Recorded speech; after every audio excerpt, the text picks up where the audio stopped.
Hi friends, welcome to English Study Point. Today in this video lecture, I am going to discuss Edmund Spenser, the Prothalomian, and this video is part number 2. Ye gentle birds, the world's fair ornament. So the speaker addresses birds, symbolic of beauty and freedom.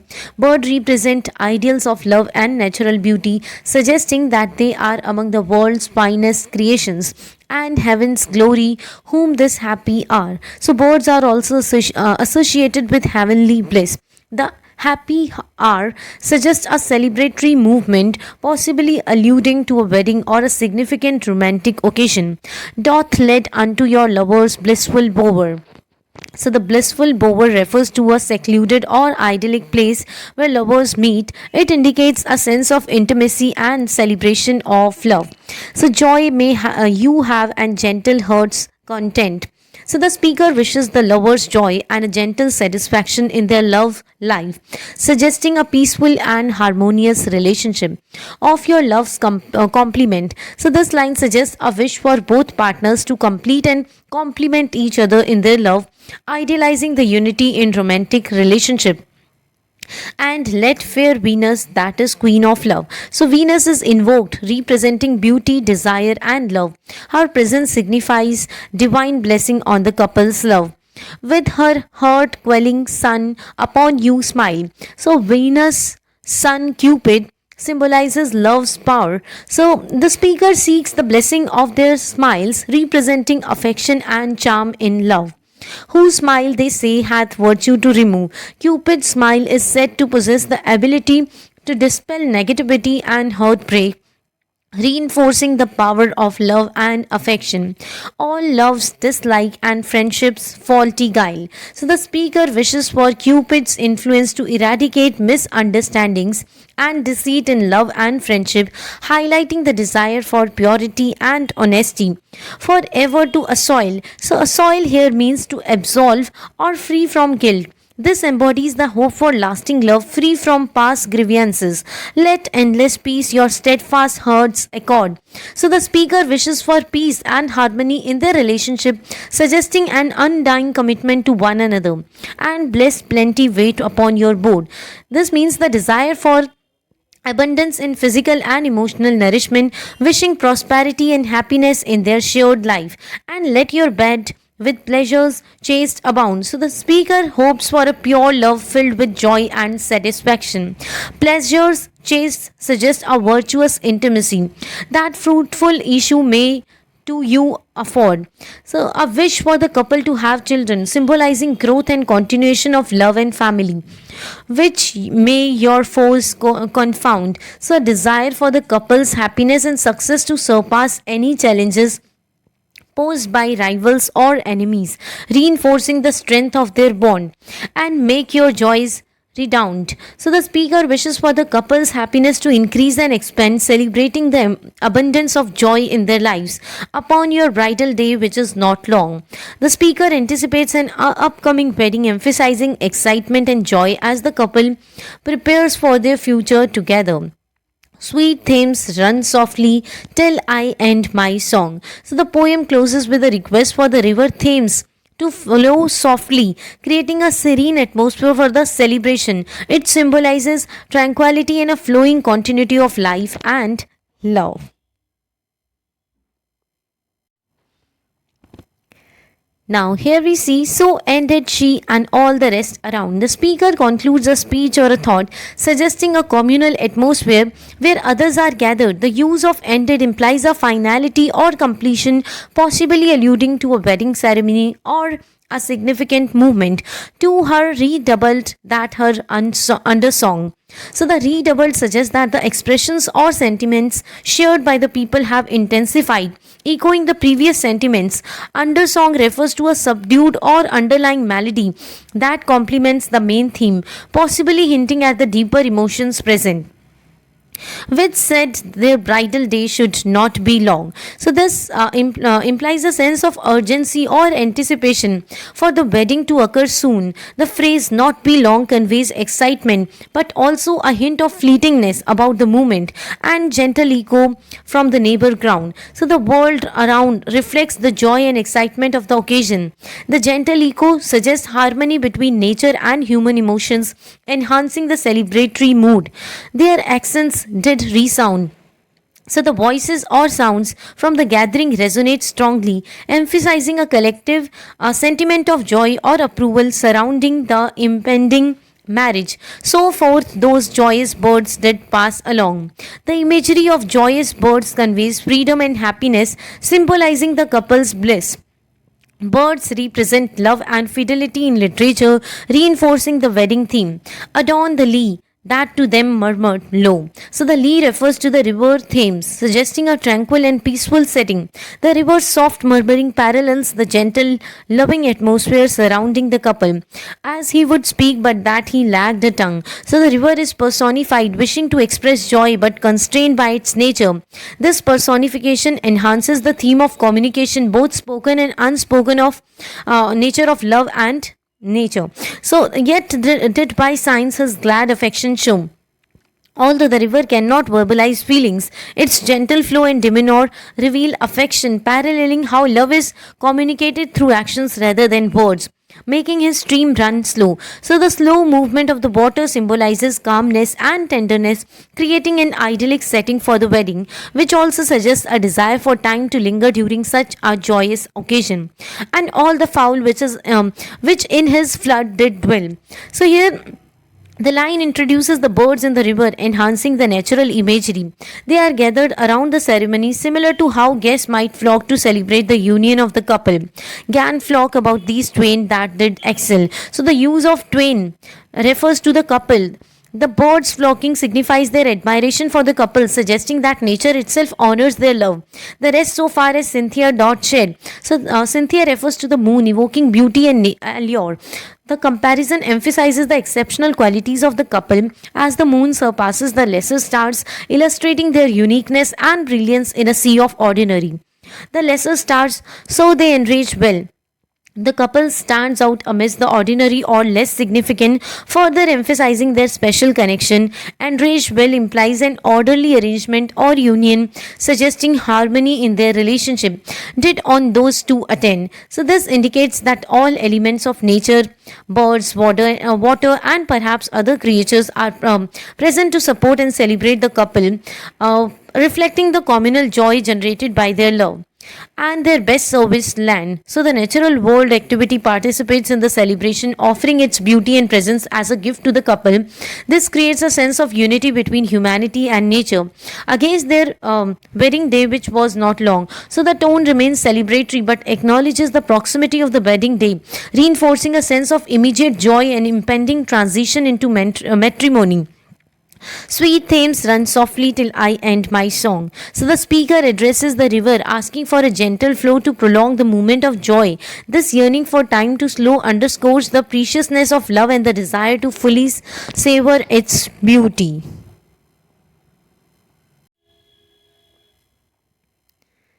Now, looking into another stanza, we find, at length they all to merry London came. So, here this line suggests a gathering in London categorized as merry, indicating a joyful and vibrant atmosphere contrasting with the speaker's potential melancholy. To marry London, my most kindly nurse. So, the speaker describes London as a nurturing figure, emphasizing the city's significance in their life. London is portrayed as a comforting and vital part of their existence that to me gave this life's first native source. So the city is credited with providing the speaker's roots and identity. The use of native source implies that London is foundational to the speaker's life and experiences, though from another place I taken my name. So despite their strong connection to London, the speaker acknowledges that they originated from a different place, hinting at a personal history that may involve conflict between heritage and identity. And house of ancient fame. So this line refers to the aristocratic heritage or a notable family associated with the speaker, the term ancient fame underscores a historical significance that may influence their current status. There when they came, whereas those bricky towers. So the imagery of bricky towers evokes the architectural landscape of London, reinforcing its urban setting. The towers symbolize stability and permanence, but may also evoke the city's industrial nature. The Witch on Thames broad aged back do ride. So the towers are situated along the river Thames, personifying the river as aged, which highlights its long standing presence in the city's history and the life is nurtured. When now the studious lawyers have their bowers. So this indicates that the once vibrant space for the Knights Templar is now occupied by lawyers, symbolizing a shift from chivalric ideals to legal and commercial pursuit. So there whom Willem want the Templar Knights to bride. So the mention of the Templar Knights evokes a sense of history and grandeur. Willow means formerly, contrast their former glory with the present state, till they decayed through pride. So this line suggests that the decline of the Templars results from hubris. It indicates that pride can lead to downfall, a theme recurrent in literature and history. Next, whereunto there stands a stately place. So the stately place suggests an important building or residence, perhaps a symbol of power or prosperity in London, where oft I gained gifts and goodly grace. The speaker reflects on past experiences of receiving favors and kindness in this place.